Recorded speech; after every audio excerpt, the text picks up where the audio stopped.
Welcome, peoples, to United Soccer USA for another podcast. This podcast, and I'm going to have these podcasts every week. This is called the weekly wind down. Get it? Wind down. So, yeah, man. How y'all doing out there? How y'all doing, man? I miss you guys. I haven't posted a video in a week.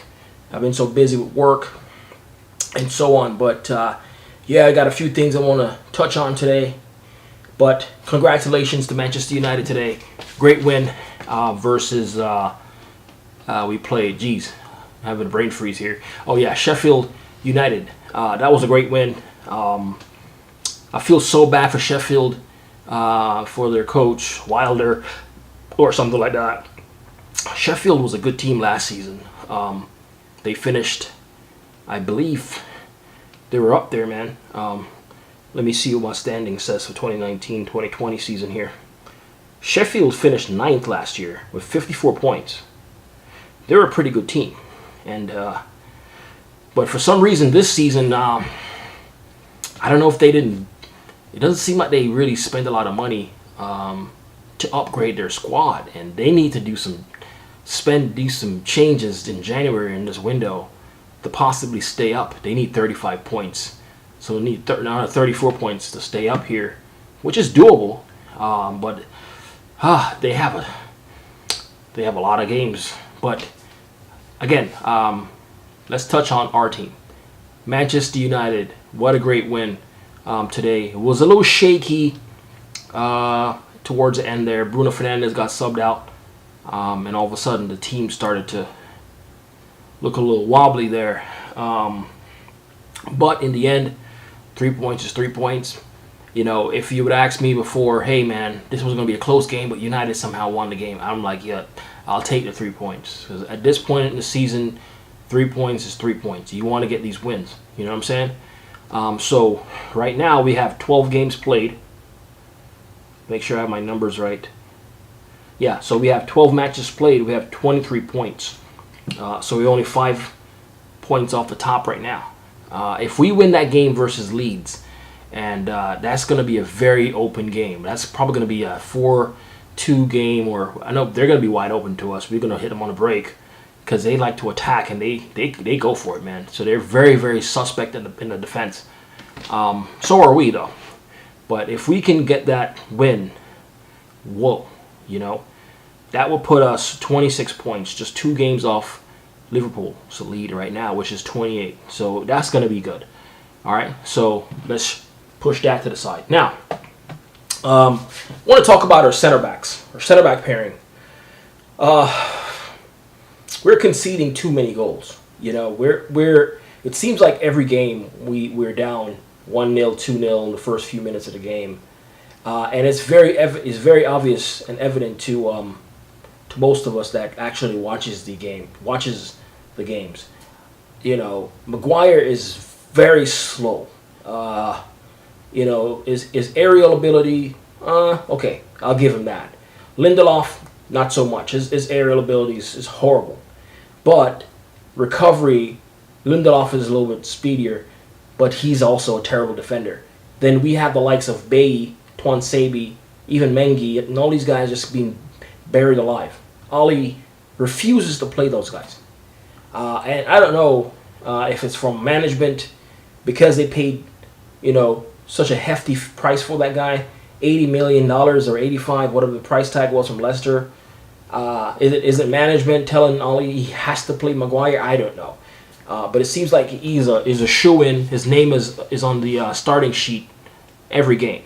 And it's very frustrating for a lot of us who watches Manchester United. Why is it that Maguire can't be dropped? You know, some games you should experiment with him. You know, experiment with Maguire. Bench him some games, right? It's a long season. We need to rotate the squad, right, Oli? That's what you said. So why is it that one player seems to be untouchable in the squad? Okay, take a little sip of the wine. Again, this is a wind down podcast, so it makes sense. Whew. So good.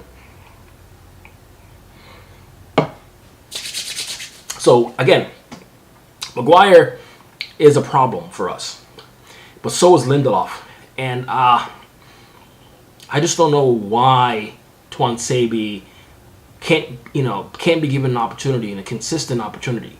He's given a few minutes, he makes a mistake. Oh, that's the reason why we don't play him. Yeah, but then you have these other guys who play every game and make mistakes, but they know they're going to play the next game, right? So I feel bad for those guys. I hope they move on. Since Ali doesn't want them there, they should move on and do themselves a favor and go play somewhere else. That's what I would do. Request a loan move or something, but you can't just be, getting buried alive at this young age. Now let's touch on the. So a lot of people are noticing that because our defense is so weak, we just don't know what we're going to get from game to game. It's a game by game situation for us at the moment because of our suspect defense. Okay. Now let's touch on what's going on with the goalkeeper situation. So Henderson played today. He made a mistake, in the first few minutes of the game. Maguire passed the ball to him, and he should have just one-timed it, bombed it up, and I'm sure he'll learn from it. Instead of bombing it, he tried to take a touch of it, and he made a whole mess, and we were being pressed, and they pressed him so hard that he fumbled it, and before you know it, boom, they scored. We're down 1-0. And here we go. Should have started De Gea. The cameras are on De Gea and Ali, and they're trying to send a signal there like, hey, they should have started him. I don't think so. De Gea has been making terrible mistakes for a while now. He should have been sold 2 years ago, in my opinion. De Gea is not a good goalkeeper anymore, and I think it's time to give Henderson a chance. Let him grow into the team. Get rid of De Gea. I would get rid of him in the summer. Cash in on him now, and groom Henderson. And of course, you're going to need a backup goalkeeper, which I don't know. Grant, he's been at the club, for so long. We had Romero, but of course, Ali doesn't like Romero. He disrespected him last season in the Europa League by benching him in the semifinals, which he should have played because he was playing an entire tournament anyways. You should just allow him to keep playing. That's his only chance of playing anyways. But instead, Ali just completely shoved him to the side, and now you don't even see him in the roster anymore. So, but his contract, I believe, runs out in the summer. So I think he's going to go to the MLS or something. So all the best for him, man. He should go because Ali totally disrespected him. Ali has this thing about disrespecting players. And I know as a manager, you can't make every player happy, but the way he manages players, and he's a snake. He comes with this little laugh, and but he's a snake. He's one of those guys who will stab you right in the back while he's still laughing with you, So you got to watch him. But everyone is, on Twitter, and some people, I was listening to like a United Stand earlier, and Flex, and even Mark, they're all saying, well, Mark especially is a big De Gea guy. He thinks De Gea can do no wrong. Fuck that. I think De Gea should be benched. Enough of De Gea. Enough of Maguire, enough of De Gea, enough of Lindelof, McTominay, all these players in the team that feels like they have to play in every game. It's completely ridiculous. All right, so let's move forward now to Leeds. So, again, as I said before, that game is coming up. These games in December is going to be, coming at you very fast. You're going to have a ton of games in a short period of time, and these players got to be up for it. So, Leeds, they're a high-flying team. Let me see what Leeds have done so far as scoring goals here. So currently Leeds are 13th in the league. And of course, they're newly promoted. They were demoted to the championship. They used to be a top team in the league in the Prem years ago. But they got relegated, and it took them years to come back. So they have Leeds goals forward. They scored 22 goals, but goals against them has been 24. Okay, so they're -2 in the goal difference department there, which tells you that, they're going to score a ton of goals, okay, but they're also going to give up a ton of goals as well. They're leaking goals at the moment. Right now, our goal difference right now is we've scored 22 goals and we've conceded 19, which is extremely high. Just way too many goals for us. But our goal difference is only 3 at the moment. So, we definitely have to do better than that. But that's where we stand right now. So we just have to go into this game and win it.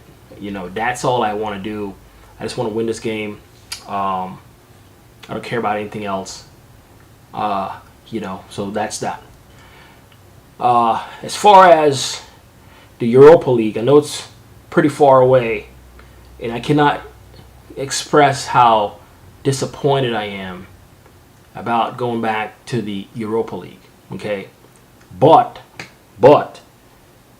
the Europa League is still playing European opponents. These are still top teams in their respective leagues. Okay, most teams that's in the Champions League or the Europa League, they're there for a reason. They're there because they're used to winning. So, but of course, the Europa is a lower tier. But as the competition goes on, especially now with the last 32 teams going forward, the quality is going to be better. So it's going to be good for the players, for United to play these opponents. And of course, we have Real Sociedad, which, currently I think they lost yesterday to Barcelona, to 2-1 or something. But they're still a good opponent, okay?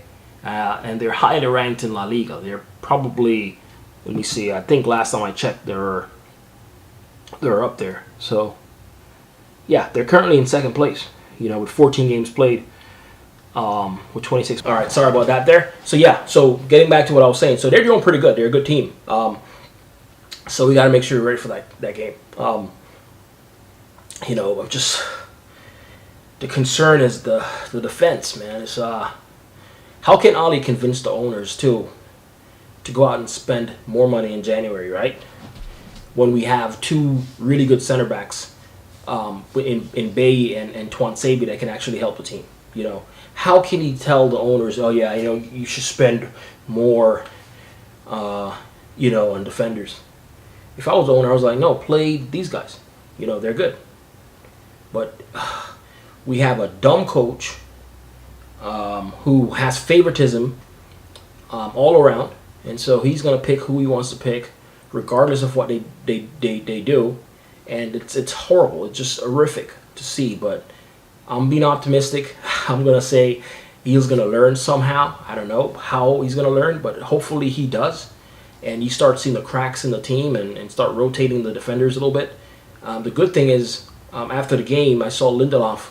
He was a little bit gimpy coming off the field when the game was over, and Holly went to hug him. So I'm hoping he tells Holly, look, my back, is starting to act up again, and give him a rest, right? And bring in Twansabi or one of these guys, give them a chance to play games. So we'll see what the guy does, man. Like I said, I have no confidence in our coach.